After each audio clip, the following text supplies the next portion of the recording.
To its supporters, Hezbollah is a liberation movement. To its critics, a state within a state. Its story begins in 1982. Nearly 7 years into the civil war, Israel invaded Lebanon to drive out the Palestinian Liberation Organization. As Palestinian fighters left Beirut, a new Shia armed movement was forming in the shadows of war.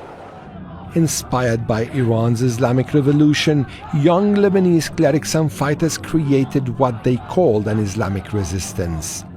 In 1983, bombing struck the U.S. Embassy and the Marine barracks in Beirut, killing 241 U.S. service members. U.S. investigations later linked those attacks to Hezbollah operatives. The group has denied direct responsibility. In 1985, Hezbollah released its manifesto, pledging resistance against Israel and loyalty to Iran's supreme leader.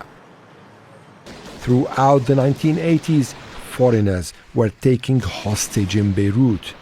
Hezbollah was behind those actions. It also fought its Shia rival, the Amal movement, in a bloody internal struggle known as the War of Brothers. After Lebanon's civil war ended in 1990, Hezbollah adapted. When Israel assassinated the group's Secretary General Abbas Musawi in 1992, the cleric Hassan Nasrallah took over. Under Nasrallah, Hezbollah entered politics. It shifted from a militia to a disciplined political military organization with seats in parliament. It fought against Israel in 1993 and again in 1996. In 2000, Israel withdrew from South Lebanon after 18 years of occupation. Hezbollah declared victory. Then in 2005, former Prime Minister Rafiq Hariri was assassinated.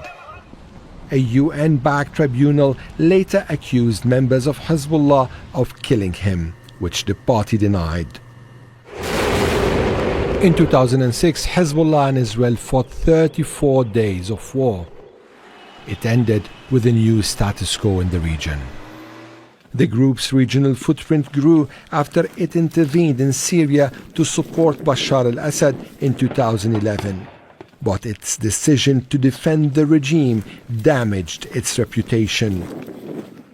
After Hamas attacked Israel on October 7, 2023, Hezbollah opened what it called a support front for Gaza along the Lebanese-Israeli border, launching rockets, drones and anti-tank attacks against Israeli military positions in solidarity with Hamas and to tie down Israeli forces on a second front. The next September, Israel targeted Hezbollah's command and control. First, it detonated thousands of pagers, killing hundreds of people and injuring thousands. Then it took out the leadership. Hassan Nasrallah and his successor were killed in the attacks. Today, Hezbollah faces pressure at home and abroad. Lebanon's government has moved to restrict its military role. More than 40 years after its founding, Hezbollah remains a force in the Lebanese political balance and the region. Whether it can redefine itself again may shape the Middle East's next chapter. Ali Hashim, Al Jazeera.